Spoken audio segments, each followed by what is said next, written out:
আসসালামু আলাইকুম রহমতুল্লাহ। আলহামদুলিল্লাহ রবিল আলমিন ওয়াসসালাতু ওয়াসসালামু আলা রসুলিল্লাহ সাল্লাল্লাহু আলাইহি ওয়াসাল্লাম। আলহামদুলিল্লাহ, আমি সেই মহান প্রভুর কাছে শুকর আদায় করতেছি। আলহামদুলিল্লাহ, আমি প্রশংসা করি তার সকল নেয়ামতের।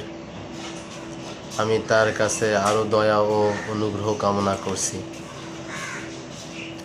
আমি সাক্ষ্য দিচ্ছি মহান আল্লাহ তাআলা ছাড়া কোনো উপাস্য নেই, হক ইলাহা নেই, কোনো মাবুদ নেই।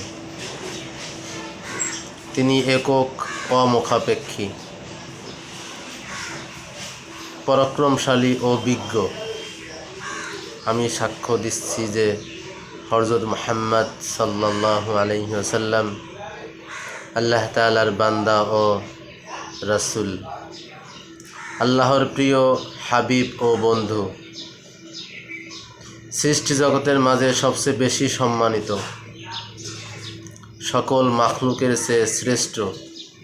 আল্লাহ তাআলার শান্তি ও রহমত বর্ষিত হোক তার উপর ও সকল নবীগণের উপর, সকলের পরিবারবর্গ ও সকল নেককারের উপর।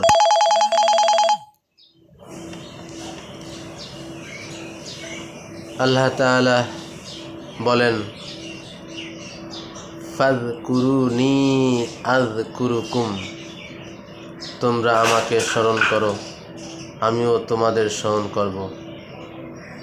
আল্লাহ তাআলা আরও বলেন, ওয়ামা খালাকতুল জিন্না ওয়াল ইনসা ইল্লা লিয়াবুদুন, আমি মানুষ ও জিন জাতিকে কেবল একমাত্র আমার ইবাদতের জন্যই সৃষ্টি করেছি।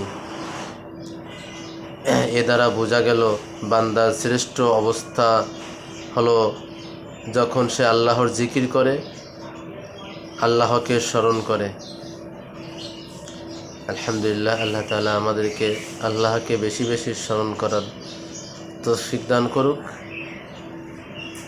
সবসময় সর্ব অবস্থায় আল্লাহ তাআলা যেন আমরা জিকিরে মশগুল থাকতে পারি। আল্লাহ আমাদেরকে কবুল করুক, আমিন। সবাই ভালো থাকবেন। আসসালামু আলাইকুম রহমতুল্লাহ।